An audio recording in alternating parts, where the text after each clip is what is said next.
Howdy physics lovers. Question number 3.10. In a meter bridge, figure 3.27, the balance point is found to be at 39.5 centimeter from and A. So ये metre bridge हमें diagram given है question में, और इसमें हमने balancing length जो दी गई है वो है 39.5 centimetre from and A. This is and A.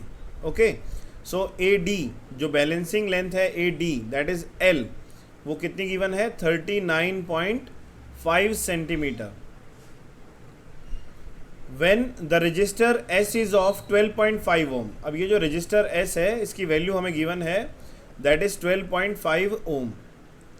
Determine the resistance of R. We have to calculate the resistance of resistor R. Why are the connections, वो तो अलग पार्ट है, वो हम बाद में करेंगे. पहले हम रजिस्टर आर की वैल्यू कैलकुलेट कर लेते हैं. So we know the formula of Wheatstone's bridge condition P upon Q equal to R upon S. सो यहाँ पर देखिए ये लेंथ L है और ये लेंथ 100 माइनस L है. So we have the formula R by S is equal to L by 100 minus L. This is the formula. Now according to this formula अभी हमें तो R की वैल्यू कैलकुलेट करनी है. तो R की value क्या आएगी, देखिए S into L divided by 100 minus L. अब इसकी वैल्यू हम कैलकुलेट कर लेते हैं. So value of S is 12.5 multiply by L that is 39.5 centimetre divided by what is the value of 100 minus L? So it is 100 minus 39.5. The value of resistance is 12.5 multiplied by 39.5 divided by, so 10 minus 5 is 5, 9 minus 9 is 0 and 9 minus 3 is 6. So it is 60.5. इसको solve कर लेते हैं तो हमें answer are की value पता चल जाएगी. ठीक है, so it is 12.5 multiply by 39.5. It is 493.75. 493.75 divided by 60.5, and after solving we obtain the result as 493.75 divided by 60.5. So the result is 8.16 ohm. So this is the value of R. 8.16 ohm is the value of R. सो ऐसे हम resistance की value calculate कर सकते हैं. अभी देखिए ए part में एक और क्वेश्चन है, why are the connections between registers in a Wheatstone or metre bridge made of thick copper strips. तो जो आपका व्हीटस्टोन ब्रिज है उसमें जो आपके ये मेटालिक स्ट्रिप्स होते हैं, ये थिक कॉपर स्ट्रिप क्यों बनाए जाते हैं, कॉपर मटेरियल के थिक स्ट्रिप्स क्यों बनाए जाते हैं. तो इसका आंसर यही है कि अगर एरिया लार्जर होगा तो रेजिस्टेंस स्मॉलर होगा, क्योंकि हमें ये रिलेशन पता है R is equal to rho L by A, and if area is small, if area is larger then resistance will be smaller, और रेजिस्टेंस मिनिमम होगा तो मैक्सिमम करंट पास कर पाएगा. We use thick copper metallic strips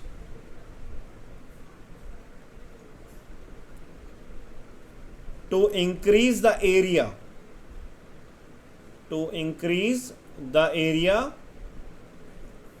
and decrease the resistance,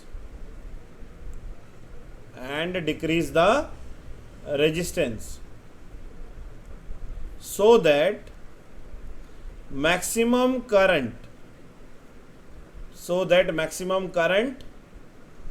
can flow through it, ताकि maximum current जो है वो metallic strips के थ्रू फ्लो हो सके. Okay, now B part. In B part determine the balance point of the bridge above if R and S are interchanged. तो देखिए अगर R और S की वैल्यू हम इंटरचेंज कर दें, मतलब ये जो R है इसकी जगह पे हम S रख दें और S के जगह पे हम R यूज़ करें, तो क्या बैलेंसिंग लेंथ आएगी? What should be the balancing length? तो चलिए फाइंड करते हैं और सेम फॉर्मूला यूज़ करते हैं, ठीक है, in B part. So R upon S is equal to L upon 100 minus L। अब इन्होंने क्वेश्चन में क्या कहा है कि आपने R और S को दोनों को इंटरचेंज करना है। You have to interchange, determine the balance point of the bridge above if R and S are interchanged. और अगर इंटरचेंज होंगे तो इसका मतलब हम R के प्लेस पे क्या यूज़ करेंगे? We place at the place of R as S, और S के प्लेस पर क्या यूज़ करेंगे? R। So what should be the value of L? L हमें फाइंड करना है, तो देखिए कैसे फाइंड करेंगे। तो इसमें आप देखिए, सो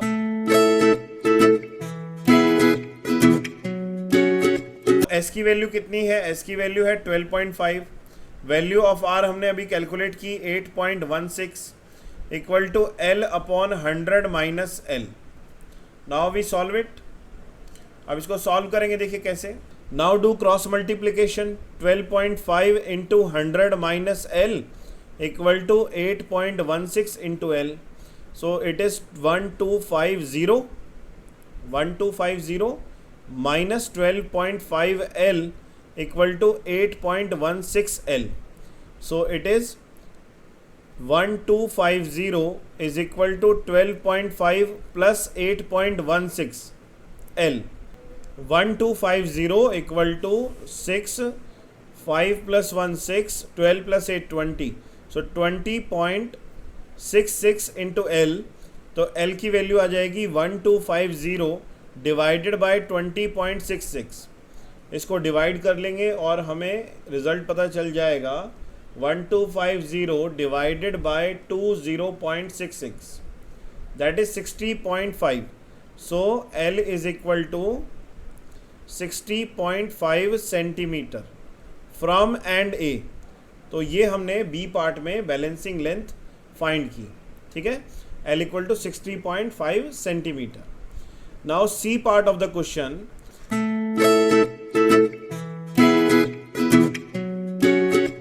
what happens if the galvanometer and cell are interchanged at the balance point of the bridge? Would the galvanometer show any current? देखिए जब आपने बैलेंस पॉइंट ऑब्टेन कर लिया है, इसका मतलब आपका गैल्वेनोमीटर जीरो डिफ्लेक्शन शो कर रहा है। जब आपका गैल्वेनोमीटर जीरो डिफ्लेक्शन शो कर रहा है उस समय आप गैल्वेनोमीटर को और सेल को अगर इंटरचेंज भी करेंगे तो वहाँ पर कोई चेंज नहीं आएगा। There is no change in the reading of current by the galvanometer, क्योंकि देखिए जो आपका व्हीटस्टोन ब्रिज है उसमें दो आर्म होती है, एक होती है बैटरी आर्म और एक होती है गैल्वेनोमीटर आर्म, दोनों ही डायगनली कनेक्टेड होती है। अगर आप गैल्वेनोमीटर और बैटरी आर्म रिप्लेस भी करते हैं, इंटरचेंज भी करते हैं, तो उससे कोई इफेक्ट नहीं पड़ेगा गैल्वेनोमीटर की रीडिंग पे। Okay, so these are the three parts of question number 3.10। I hope you understood all the three parts. Like, share and subscribe the channel because it is your loving channel. Thank you. Bye bye. Jai Hind, Jai Bharat.